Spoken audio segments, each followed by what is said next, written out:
বাড়িতে ছিলেন না মা বাবা। মাঝরাতে হঠাৎ অগ্নিকাণ্ডে প্রাণ হারালেন ভারতীয় টেলিভিশনের জনপ্রিয় শিশুশিল্পী বীর শর্মা এবং তার বড় ভাই সূর্য শর্মা।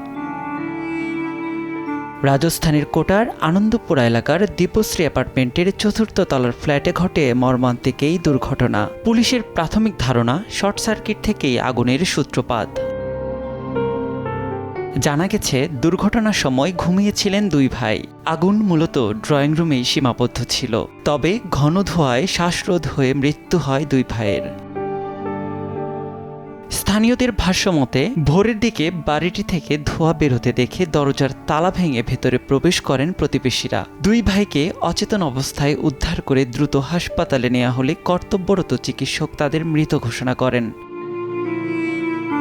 জনপ্রিয় ধারাবাহিক শ্রীমদ রামায়ণে পুষ্কল চরিত্রে অভিনয় করে দর্শক হৃদয়ে স্থান করে নেন বীর শর্মা। তার অকাল প্রয়াণে টেলিভিশন অঙ্গনে নেমে এসেছে শোকের ছায়া।